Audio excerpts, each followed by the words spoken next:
Oh, very comfortable. Good evening. Good evening, everybody there. Good evening, everybody here. I'm glad that you said you're going to tackle the first commandment in the Ten Commandments out of the Westminster Confessional. That's good. Um, there are idols all over our world today. They may not look like what idols look like in the Bible, or even in certain countries today. You'd say in Stephenville, Texas, we don't have some sort of statue somewhere that we bow down to and all of that. But there may be some other things that we treat like idols. A good friend of mine wrote an article a while back talking about the idols of Rome. But if I can just sort of define an idol before we go too far, I'm just going to take your theme and You can use write it. it if that's okay. Absolutely. Okay. Um, so an idol is worshipped in order to get something from it. So there's a god of some kind that can provide something that you need. You want victory in war, you want good grades on your test, you want your crops to succeed and not fail, and for many, many years, and still in many places, certain things are done so that you can get what you want or what you need. That's a pretty simple definition, but how often do we approach the Lord the same way? That we do a certain thing the right way, if we pray the right way, if we say the right words, if we act a certain way, then God will do what we want Him to do. That is idolatry. That's the first commandment of the Ten Commandments there. You shall have no other gods before me. Yes. So in Rome, here are some of the idols of Rome, and this is a friend of mine who wrote an article. There are 4 idols in particular. One of them is the Roman Empire, right? So, can you imagine, this is your history of being Roman, that your ancestors ruled the world. That's pretty significant. And in some ways, they still stand on that we were once the greatest in the world. We gave the world the concept of senates and the way structures of government and architecture and all of these things. That's one way. Another idol is the Catholic Church. We have the largest, if not the religion in the world. And this is its headquarters. And we are part of this massive church. The second one is, if I remember right, it's called the Palazzo. This idea that it's all about who you know. And people value knowing the right people. You have a certain name or you have certain connections. You're a person that can get things done because you know people. That is a strong idol. Now, the fourth one is probably the one that maybe most of us can relate to when we think about Rome, is the dolce vita. Have you ever heard of this term, the dolce vita? It means the sweet life.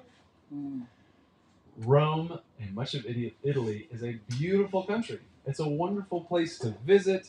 We have great food. We have, the greatest cheeses and wines and all of these things that people come from all over the world to see the sunsets and experience the food, and it's famous for this. And this idea that you can just kick back and relax and go, everything's going to be okay, and live the sweet life. Well, in our work, that's sort of the intersection of where we're doing ministry. Oftentimes, people coming to Rome looking for something in particular, often it's a hope that they get to experience this sweet life. Well, I'm gonna use the Bible a bit too. Is that Absolutely. okay? Oh, yes, of I heard course. this was some sort of Bible study. Well, Paul, in his missionary journeys, is in the city of Athens. And he notes this is a very religious city. They worship idols all over the place. In fact, they have an idol to an unknown God, just in case they miss one out. And he uses this opportunity to say, let me tell you about this unknown God. And so in Acts chapter 17, if you were to open up to Acts 17, I'm going to look at just verses 26 and 27. Acts chapter 17, verses 26 to 27. Paul begins his gospel presentation by telling them about who God is. Acts 17, 26 and 27. In his explanation, he says, God doesn't need humans. Oh, wow. He doesn't need humans. That's very different than Greek mythology and the Greek gods that were there. He's not served by you. In fact, he made from one man every nation of mankind to live on all the face of the earth, having determined the allotted periods and boundaries of their dwelling place. I'm going to stop right there. The folks that we work with in Rome, we love Italians. Let me say that loud and clear. And we gladly share the gospel with Italians. Our ministry, however, in particular, is to these people who are from all over the world and find themselves in Rome for all kinds of reasons.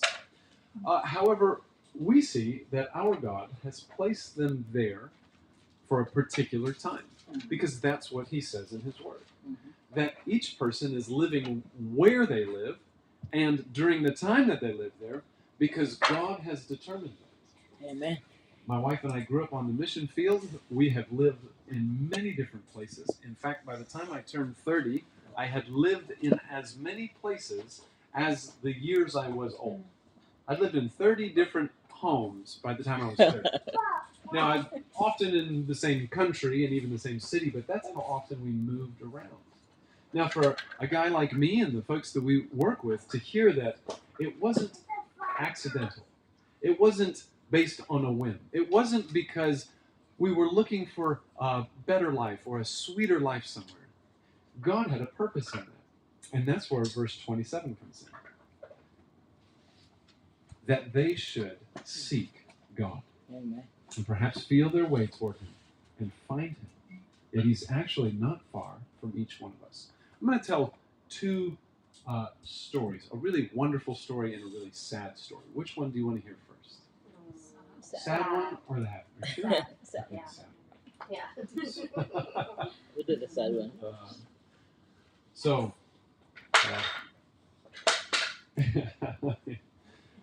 So recently we had, this is just one example of many situations that come to us as a church.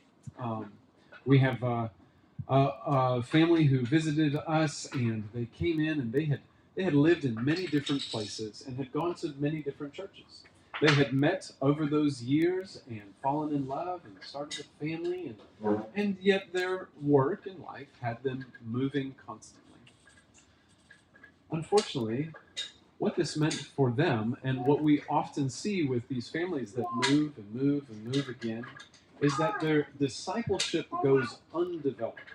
They know something about God, but they don't sit long enough for a community to know them and for them to know others. And in one case, and we've seen a few cases like this, their marriage went uncared for. Their parenting undeveloped. They got bits and pieces here and there, but because they kept going and kept going, they never dealt with the struggles they were facing. And so by the time they came to us, their marriage had collapsed. And we've had to walk with friends like this, others who've come to the church where they're dealing with devastating marriages and parenting and difficulties because they've never sat down long enough to tend to those things. Those are the sad stories. We have folks who come to us who are in the worst of situations. Refugees who've had to leave their families and their homes because of war and famine and economic upheaval. And they find themselves in Rome hoping to make a life for themselves. Many of the refugees who arrive in Rome spend years just trying to get paperwork so that they're allowed to work and make a life for themselves. I mean, not a couple years or even 5 years, sometimes 10 years just to get the documents so that they can work. Imagine being an 18, 20-year-old young man ready to explore the world and make money and send money home and do everything that your family's hoping you'll do. And for up to 10 years, you're sitting around just waiting. When can I make a life for myself? Those are some sad stories.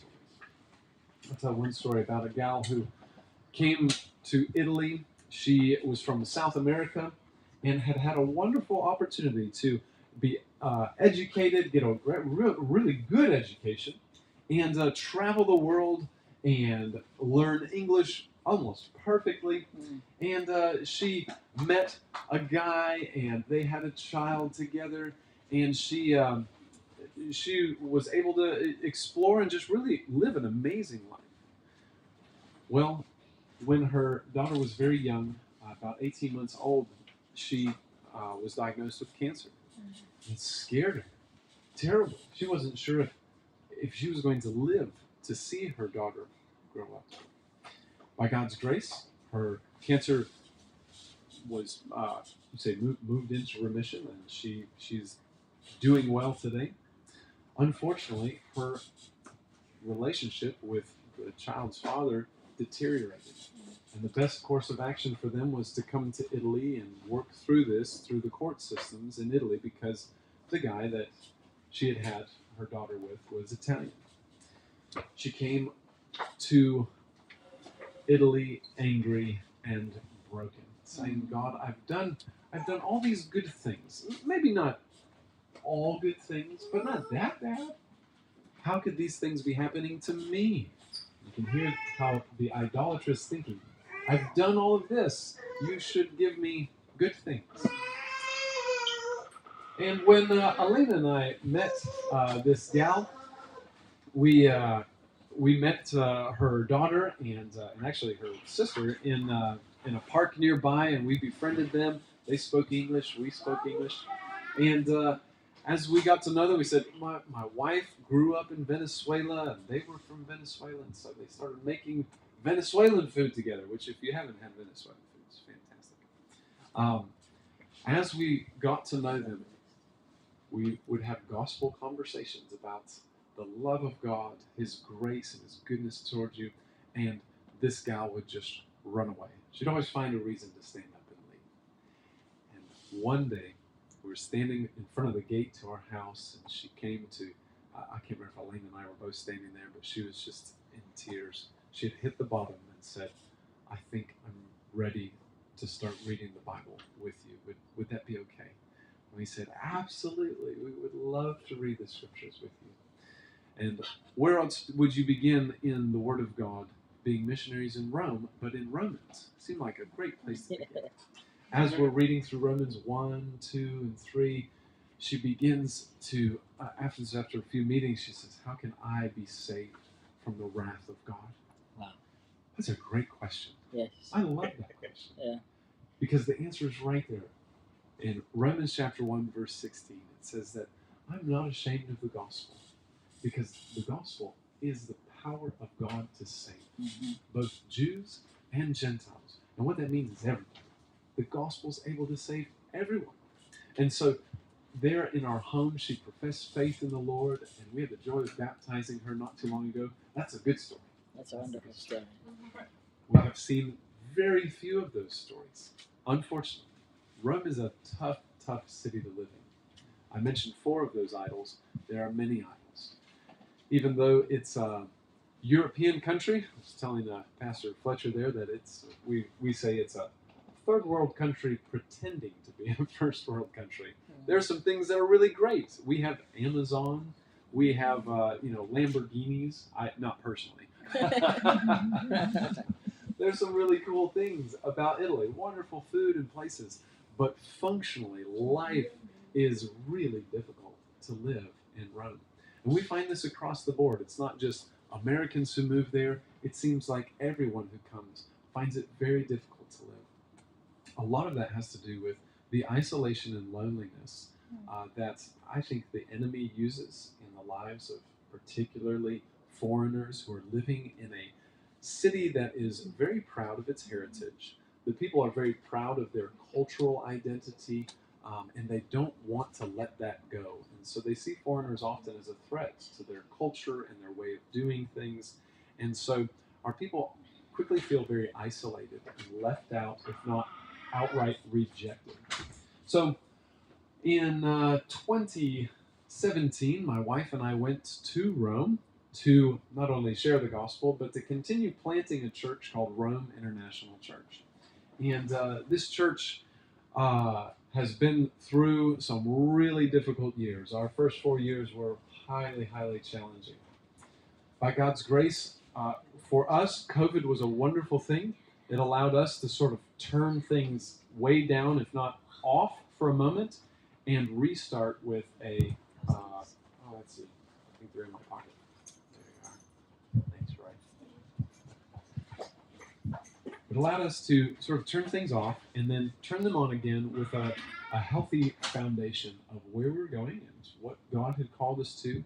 And we'd had 4 years of maybe just doing it the wrong way for 4 years, learning a lot of lessons and trusting in the Lord's provision for us in many, many ways.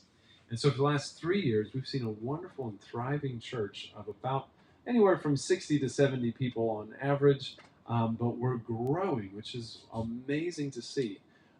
The average evangelical gospel preaching church in Rome, if not Italy, is about 50 people.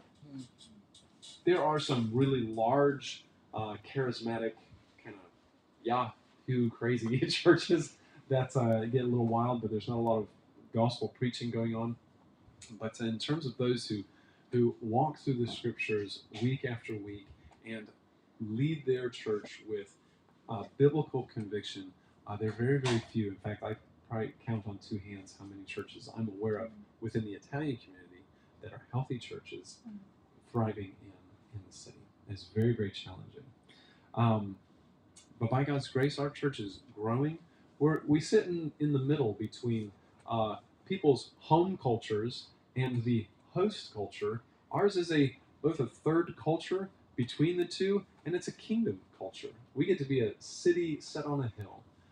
And that illustration that Jesus uses, it's obviously bright up on that hill, but a city has a whole economy in and of itself. And so our church is able to see the most diverse people. This last year, we had as many as 27 different nations worshiping with us. And so we get to see the most diverse people in the world express the love of Christ with one another. People that you'd sit across the room and go, we don't have any reason why we should hang out. Yeah. Except that we know and love Jesus. And that gives us every reason to hang out. Because I'm lonely. I need help living in Rome, and so do you. And so we make that effort to love one another very actively. It's been a wonderful, wonderful blessing. I mentioned we've been there 7 years now. The church is growing. By God's grace, we hope to plant another location within the next year. Right now, we have a church planter in training, and I'd like to tell you his story. His name is Masum, and he's from Bangladesh. And Masum, if you, how do I say this well? If you had met him a few years ago, you would have met a Muslim of Muslims. Paul describes himself as a Hebrew of Hebrews. Masum is a Muslim of Muslims. His father, his job was to take people, it continues to be, taking people on pilgrimage to Mecca, as every good Muslim is supposed to do. That's what his father did, and would also train other imams. He was an imam, a leader in a Muslim community. And Masum had the opportunity to go to London to study, and he got his studies done and said, I think I'd rather stay in Europe. And so he found a way into Germany, where he came in as a refugee. And as a refugee, he got his paperwork, he got a job, and he was making a life for himself. Until one day, these local German missionaries came around, and his friends said, watch out. Just avoid them. All they want to talk about is Jesus, and they want you to read that Bible of theirs. And so he said, gotcha, I will avoid them. Well, to make a long story short, he couldn't avoid them forever. They found him, they gave him a Bible, he ended up reading it, and over time came to faith in Jesus. It was a wonderful story. he tells the story of being invited to a baptism ceremony at a lake, and no one had explained to him what this was, and they all stood around as this young person went out in the lake, and they dumped him under the water, and everybody clapped, and he said, "I bathe every day, and no one claps for me." And little did he know, just a few months later, it would be him out in that water.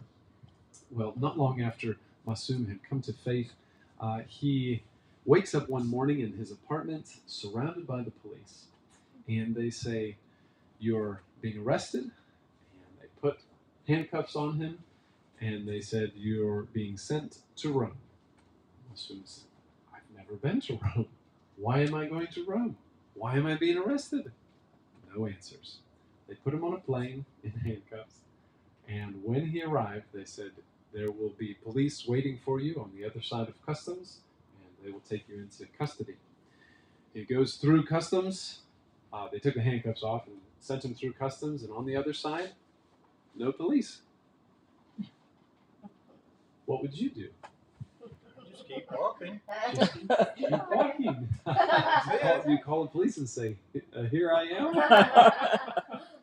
I've arrived. I've arrived.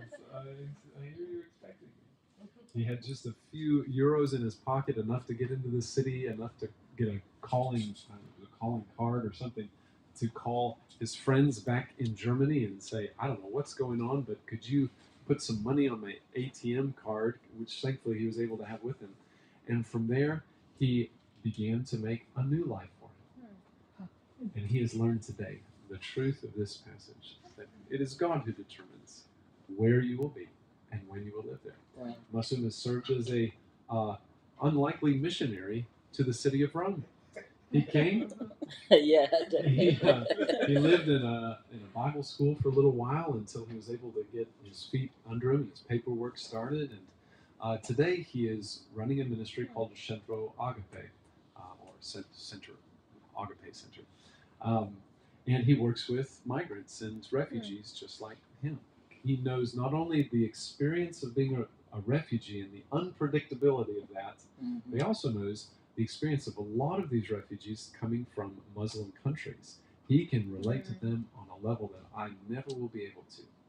In the last year or two, he has seen about every month, it seems like, another one of these guys professing faith in Christ and accepting believers' baptism. Now, for a Muslim, that's saying something. There's no going back from that. And so he came to us about a year ago and said, "Brother, I've got these guys who are coming to faith, and I think I have a church starting, but I've never started a church. Would you help me figure this out?" And I said, "Sure.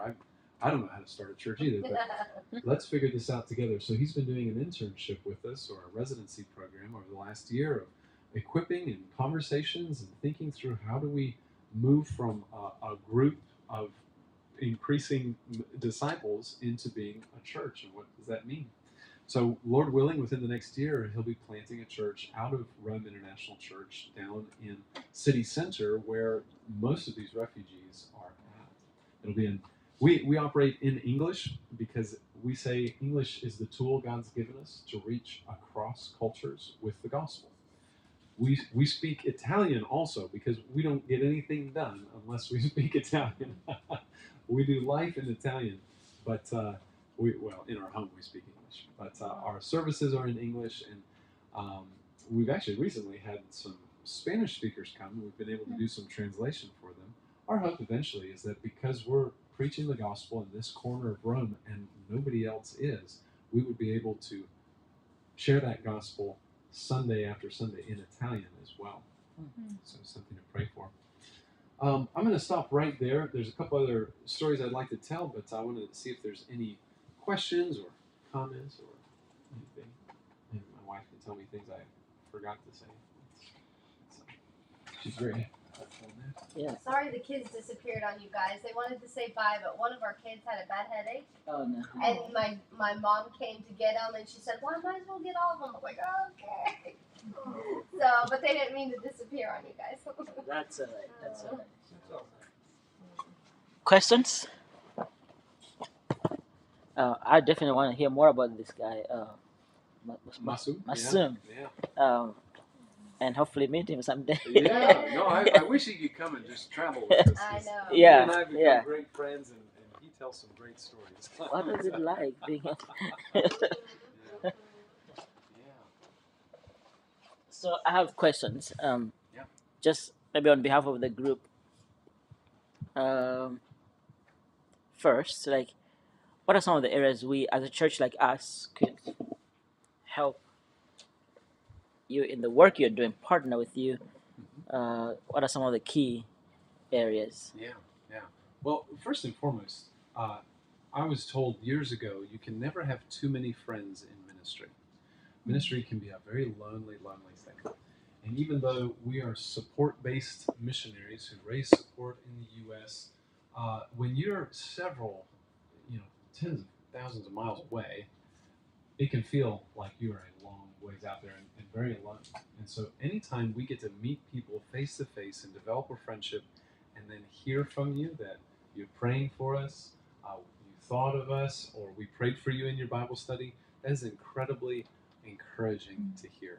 When somebody says, "Hey, I'd like to know how I can pray for you these days," man, we want to hear that. That's incredible encouragement. I think I'm going to forget. It might have been Spurgeon who said, "Nothing happens without prayer. Nothing happens without prayer." Absolutely. And so we can not have too few people praying and friends who are a part of this. And so that's why we're here, to make some friends. Yeah. Well, we're glad you're here. Yeah. We're glad you're here. Obviously, through giving is always a wonderful way. We, as I mentioned, we're support based, and as I mentioned, we're not from the U.S.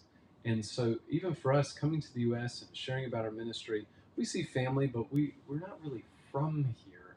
And so having folks who can even relate to that or even try to relate to it is really helpful. So over the years, as we're further and further out there and there's more time that passes, we feel the disconnect over time, if that makes sense. We've been there 7 years, and we've been able to visit a few times for a short amount of time, but we start to feel the distance. And so whatever we can do to kind of shorten that feeling, like, okay, we have some kindred spirits. Yeah. And then obviously giving is helpful because I think it was R.C. Sproul said, how much ministry can you do with $100? $100 of ministry. That's how much. Exactly. Yeah. Exactly. So Yeah. whatever we have to work with. Yeah. the Lord Yeah. bless. Awesome.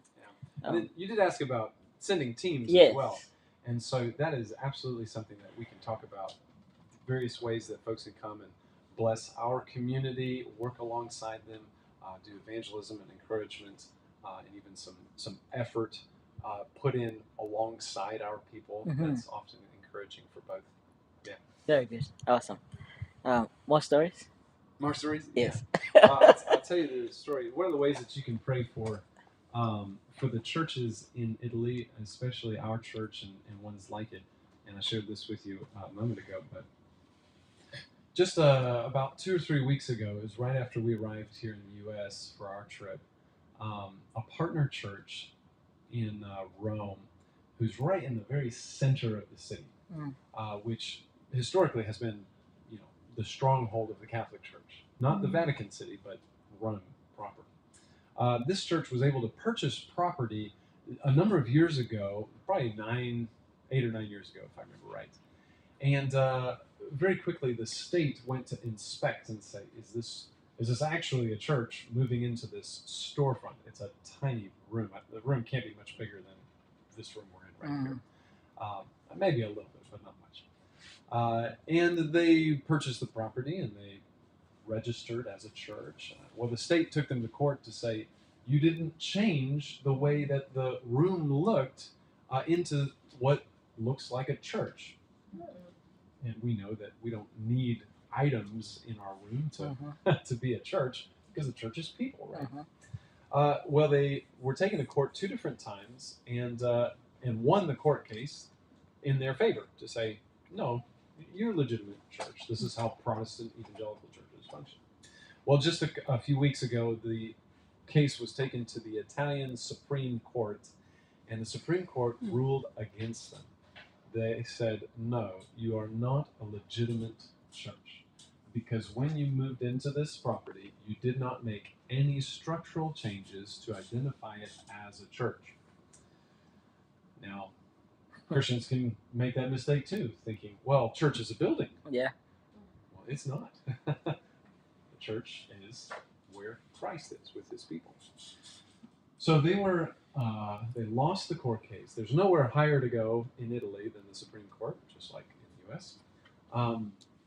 They were fined for back taxes up to 6 years, I believe, over $50,000 in fines for not having paid their taxes as a for-profit business.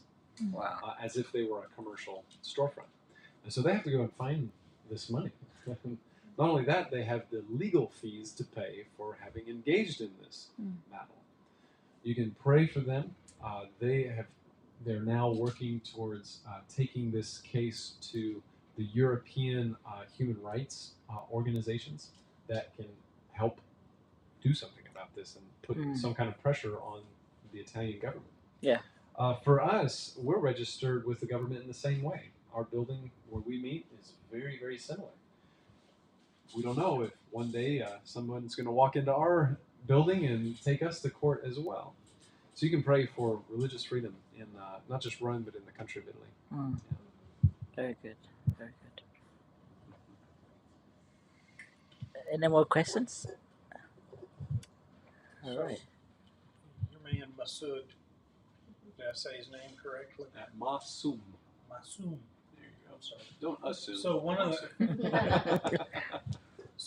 the things I've learned about the Muslim faith is that they even consider Jesus a prophet. Mm-hmm. So one way to open a door with Muslim is to tell them that they need to investigate that particular prophet more closely, and hopefully that can eventually lead them to Christ. Yeah, absolutely. Mm-hmm. The Muslim world is somewhat vast, not unlike the Southeast United States is vast. Mhm. You have a variety of flavors and takes on even Christianity in the U.S. Islam is even as diverse from, you have North Africa, but Western North Africa and Eastern North Africa are going to look a bit different in how they approach Islam. They have certain things that don't move. And at the same time, the Lord is working in different people's lives at different times and in different ways. And more often than not, simply using their real life moment, especially these guys who are not in their home context. We found whether you're Muslim, Hindu, maybe purportedly Catholic, or just nothing, when you've moved from your familiar home to your unfamiliar host country, the Lord uses that to open the heart a bit. Because what happens is the idols you depended on back home, you didn't even realize you were depending on them. When you move, those idols get removed, or you see that they're not working the way that they used to. And there's a sensitivity that happens in people's hearts to go, maybe there's something else out there. Maybe there is a God. Maybe this is the way that I can be happy and find a satisfaction. And so, yeah, I appreciate that. That is absolutely one method for reaching Muslims. Yeah. Well, thank you, brother, for sharing with us. Is there anything else, Elena? Maybe you want to share that? Maybe. So, you can tell about maybe a little bit just about our family life. I've talked about ministry. Yeah. And the reality is, Elena's the real missionary. No. She sits at home with ladies in our living room, doing a great job with them. Yeah. So my day-to-day, what I get to be involved with is with our 4 kids. I homeschool them. And so we get to read all kinds of neat stories about missionaries and history of the world, and geography, and study the places. And then living in Rome, sometimes we read something and we're like, oh, that's right down the road, let's go. So that's kind of neat. So I get to do that. But then either during nap time or in the evenings, we'll have people over to our house, and not unlike this, where we just open our home and we invite people in. We have young adults on Tuesday nights. Usually we have a women's group that meets, and then a men's group at another time. I'm not a part of that one. And just really just one-on-one getting to know people. And we found more than anything else just being able to sit down with a neighbor and say, do you want to read the Bible with me? And sometimes we get a flat out no. And then other times they're like, I've never read the Bible, but you're Catholic. Yes. Well, let's read it. You can read it? Yes. But you're a woman. Yes. You're allowed to read it? Yes. Only the priest can. I've had this conversation many times with many neighbors. And I tell them, yes, God speaks to his people through his word. And sometimes that doesn't go anywhere. Hopefully it planted a seed eventually. And then other times they'll become believers because they read about the grace of the Lord. Did you mention anything when I stepped out about Catholic's grace and what we... Not in that light. Okay. So a lot of times in our context, you only can receive grace that's been a physical item blessed by the priest or the Pope. So in communion, the priest and the Pope will bless the physical items, and then they will give that grace to those that come in, and that's why you come in for Mass. And there's other items that you can receive grace through. But it's a very physical, tangible thing in our context. And so to tell someone, hey, let's read what the Bible, because they'll trust the Bible. Let's read what the Bible has to say about what grace does and where you receive grace and who it comes from. And do you have to have a priest, or can you receive it directly from Jesus and God? And so just being able to sit with people and talk about that has been just a big. It's simple, but it's life changing.